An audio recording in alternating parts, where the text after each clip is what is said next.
Boa noite. Boa noite. No programa de hoje vamos falar sobre a balança comercial, o crescimento externo. 30 anos da crise da dívida externa, a retomada do crescimento.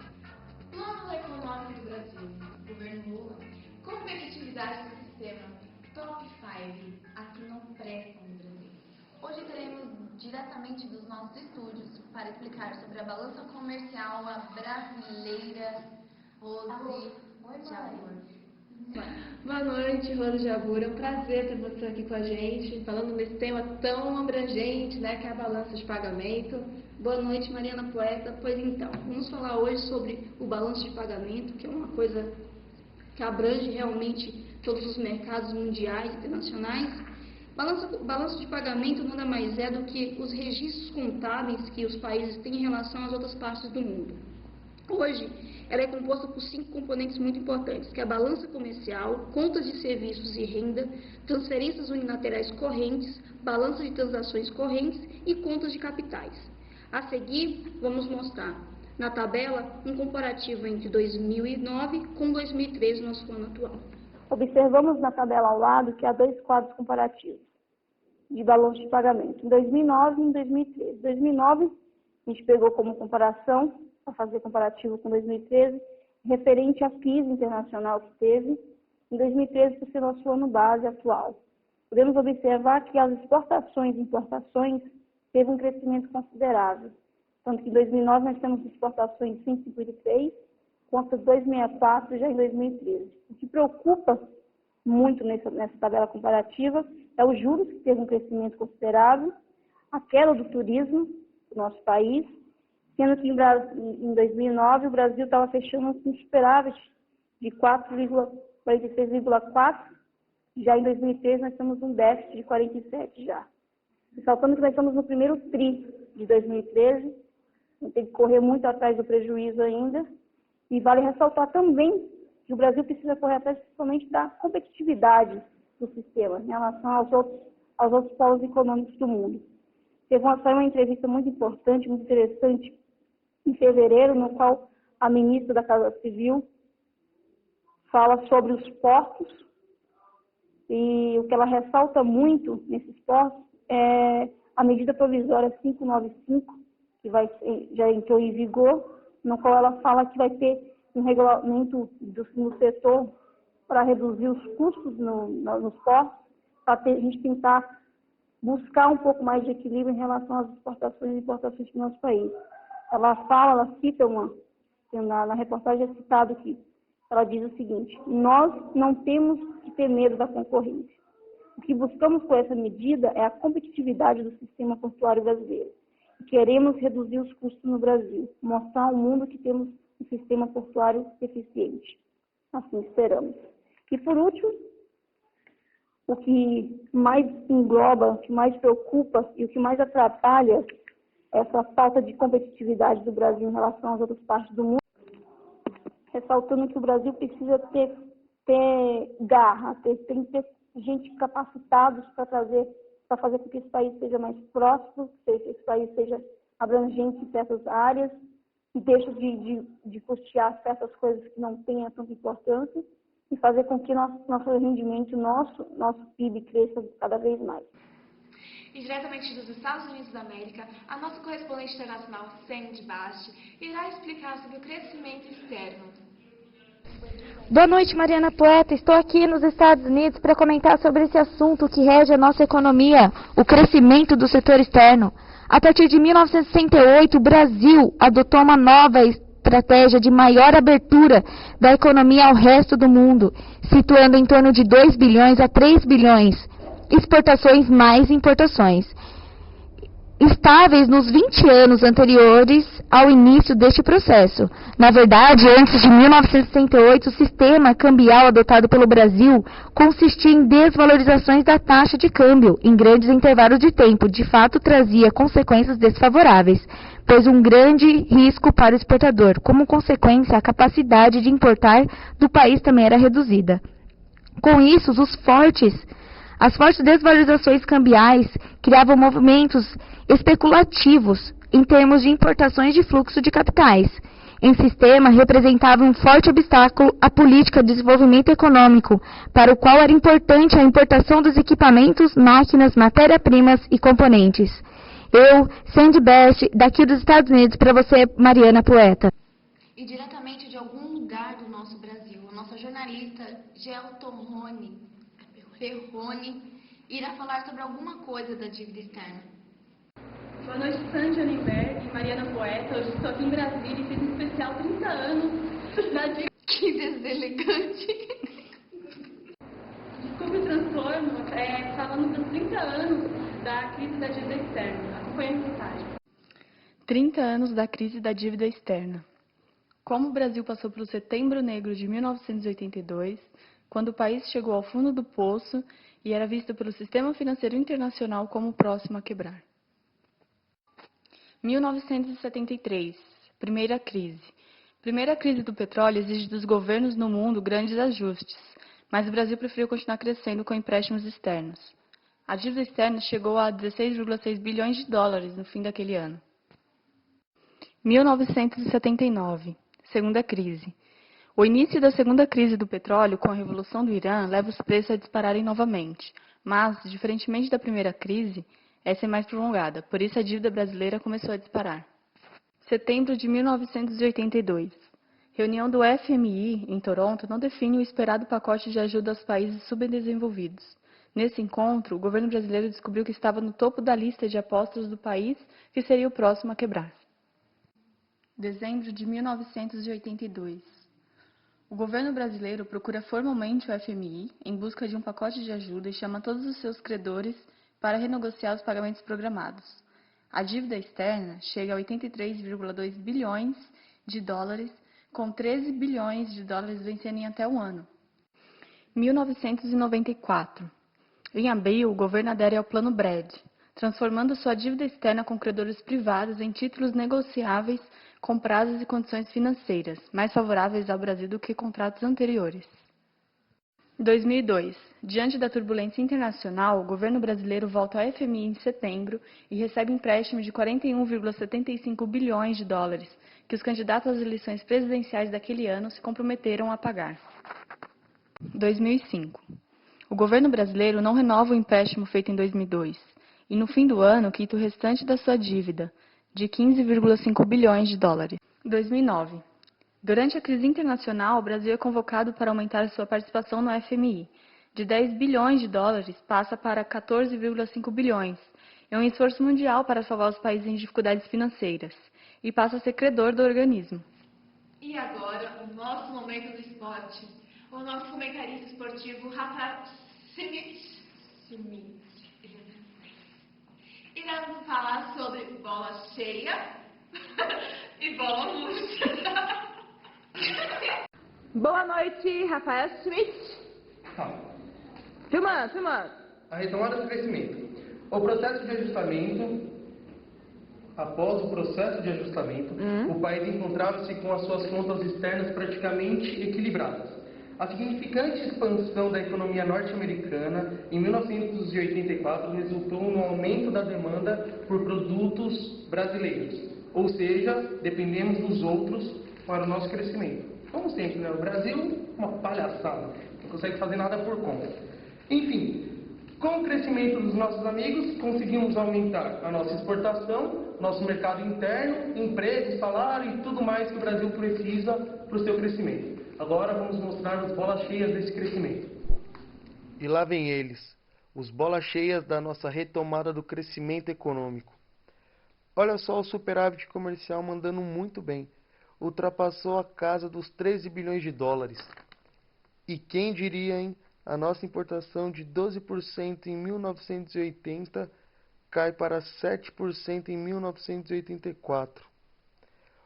Vejam o tamanho da evolução da nossa participação nacional, que sobe de 12% em 1981 para 42% em 1984.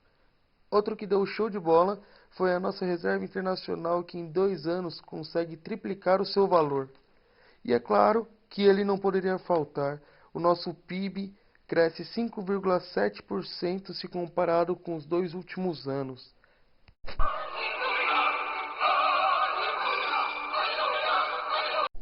Vamos lá, pessoal. Uma salva de palmas para os nossos bolas cheias da rodada.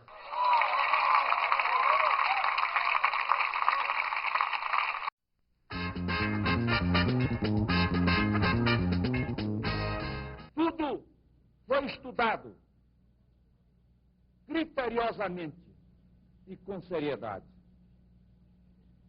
Mas este programa tem que ser um programa do povo brasileiro.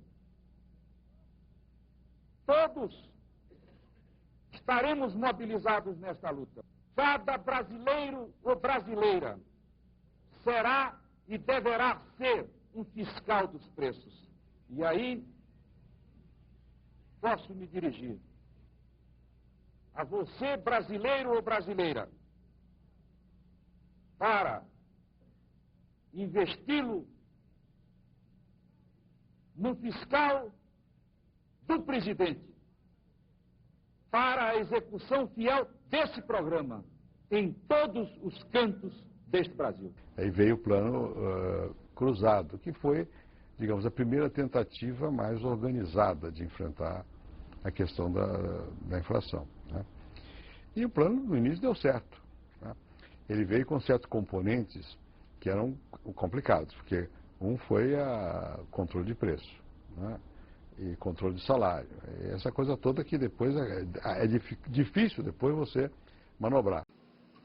Com as reservas brasileiras em baixa e pagando juros ao FMI, Banco Mundial e outros, o ex-ministro da Fazenda, Carlos Bresser, promoveu uma pequena desvalorização do cruzado para 8,5%.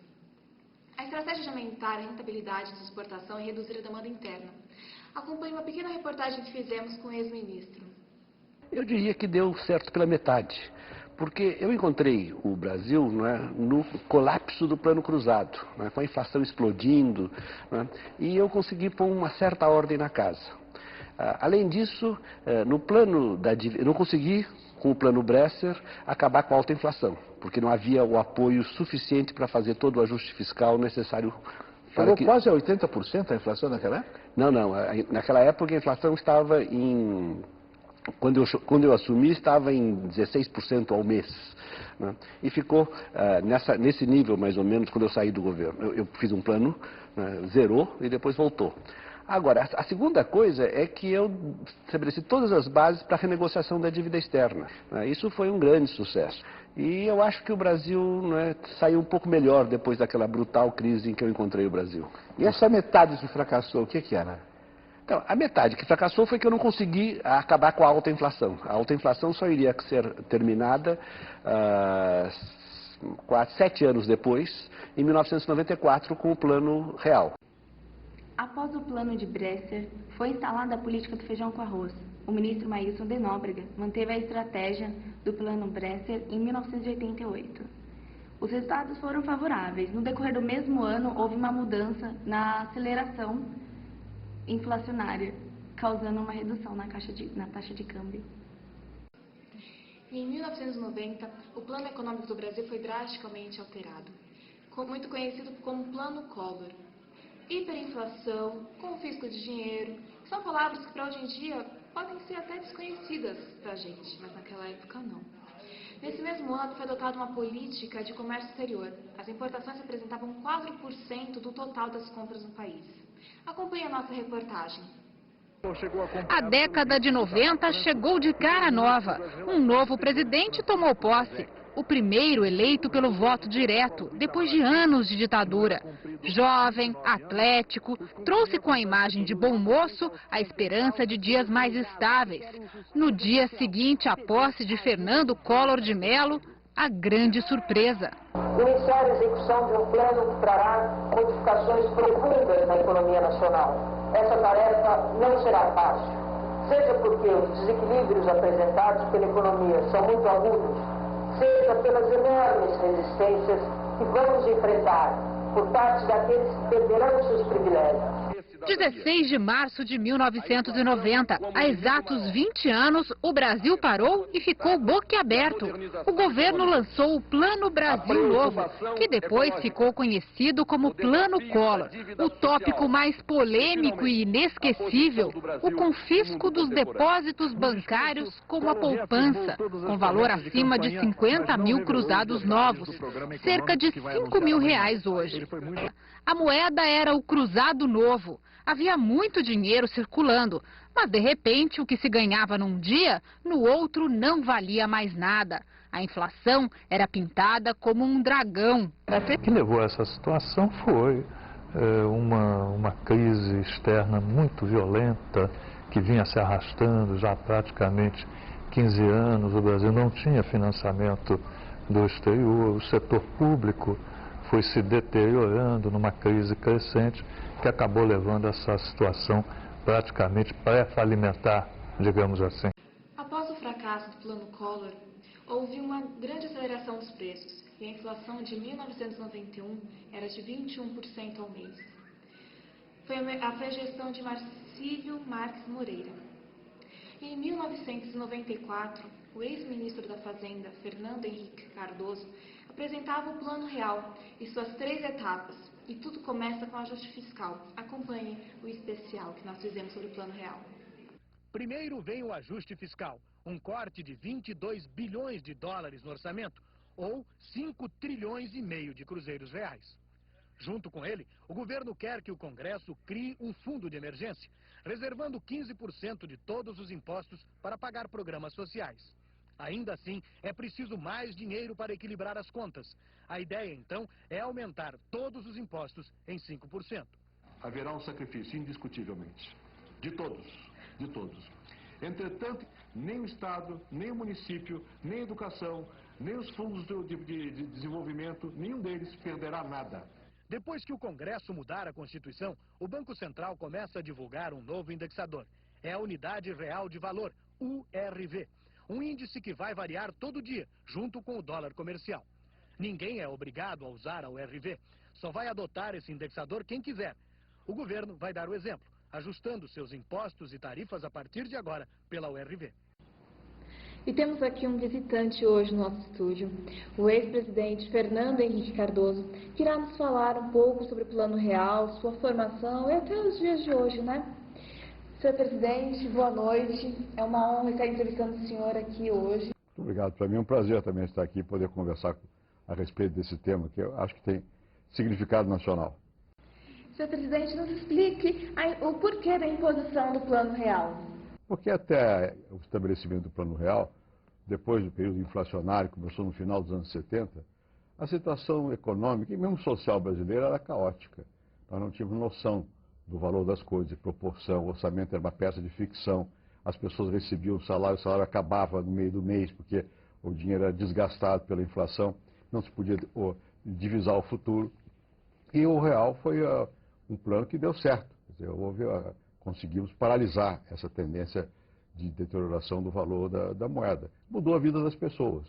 As pessoas mais pobres, que não tinham conta no banco, tinham seu salário eliminado em pouco tempo. Chegou o momento da inflação chegar a 20%, 30% ao mês. Então você recebe um salário de 100, quando chega no fim do mês o seu salário não foi de 100, foi de 80, foi de 70. Né? Isso era assim. Então as pessoas mudaram o modo de viver. Foi mais fácil para organizar o orçamento doméstico. As empresas puderam também ter previsibilidade. E o governo passou a entender que ele não podia emitir moeda sem parar, porque isso provocava um desastre nacional. Então, eu acho que foi um marco efetivo, uma transformação na vida brasileira. E as críticas que o senhor teve referente à queda do PIB, o aumento do desemprego e tantas outras, o que o senhor tem a falar sobre isso? É muito simples. Houve em certos momentos. Na verdade, houve uma expansão. No começo de 95, anualizada a taxa de crescimento ia ser 12% ao ano. Nós tivemos até que segurar, porque não tinha, isso ia produzir mais inflação. Né? Houve muitas perturbações, como agora. Agora, o ano passado, o Brasil cresceu a 5%, esse ano é 0%, caiu 5%. É por causa do real? É por causa da estabilidade? Não, porque houve uma crise. No período em que eu fui presidente, no início tivemos a crise do México, em 94, 95. No final de 95, uma crise bancária no Brasil. 96 foi tranquilo. o Brasil cresceu a 4. Né? 97 a crise da Ásia, 98 a crise da Rússia, em seguida a nossa própria, no começo de 99, depois a da Argentina. O ano 2000 crescemos de novo, por volta de 4. Depois veio 2001, a crise dos Estados Unidos, com as Torres Gêmeas. E em 2002, a crise provocada pelo medo que todo mundo tinha do PT, e de qual seria a política do presidente Lula. Então disparou tudo outra vez. O real não tem nada a ver com isso. O real é responsável, a estabilidade é responsável pela crise atual? Desemprego, é verdade, mas o desemprego agora? O desemprego agora passou de 6 para 8,8. Né? É mais do que até do meu período. Isso é por causa da estabilidade? Não, são outros fatores que interferem. No conjunto, a economia brasileira nunca deixou de acumular crescimento. Desde que, aliás, de antes, para ser verdadeiro, em 93 nós estávamos crescendo a 5%, o governo do presidente Itamar.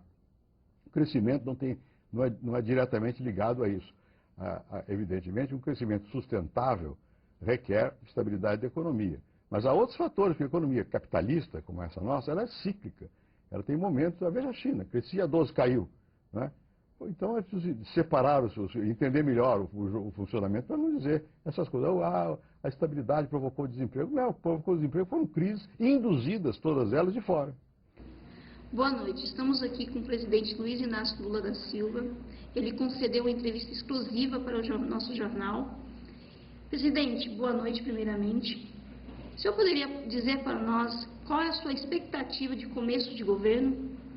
Que é festa, que é alegria e tudo, e depois você começa a estudar os problemas do Brasil, quais as soluções que você vai dar, a montagem de equipe, a articulação política.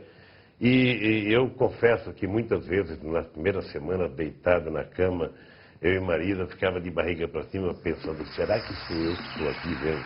Será que eu vou dar conta desse negócio todo? Peço a Deus sabedoria para governar.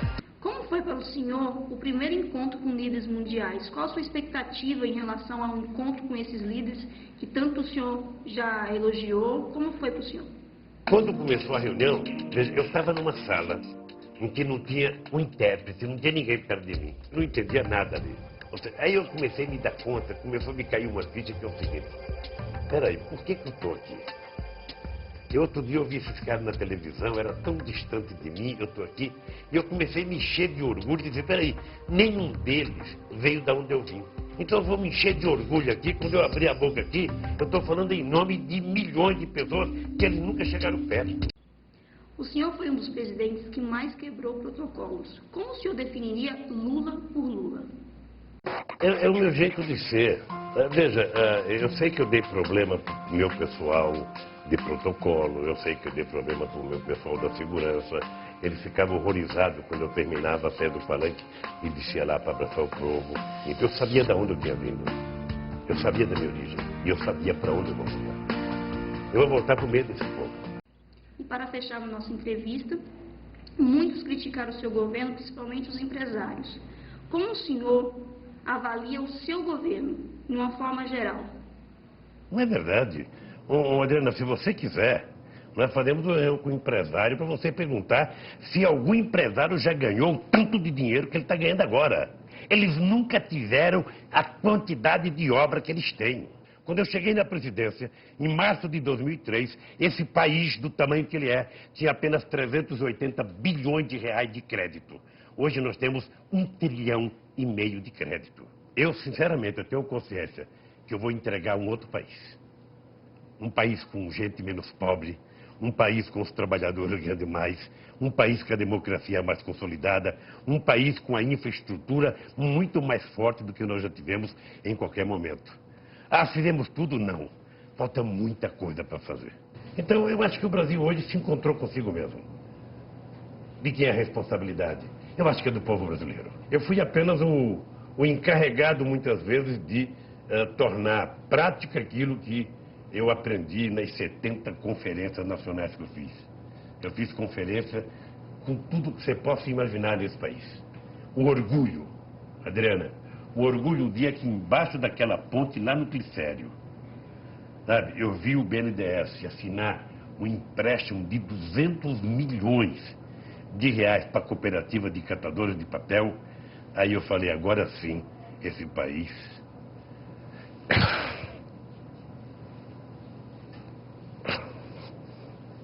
É o clima de... E chegou a hora do Top 5 da TV brasileira. E vamos lá, posição 5. 4.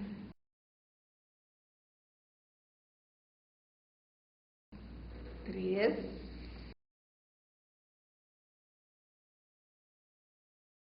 2.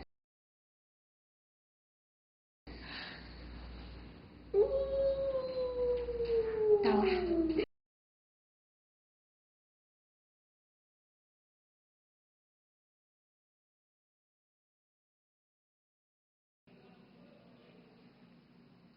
Boa noite. Boa noite.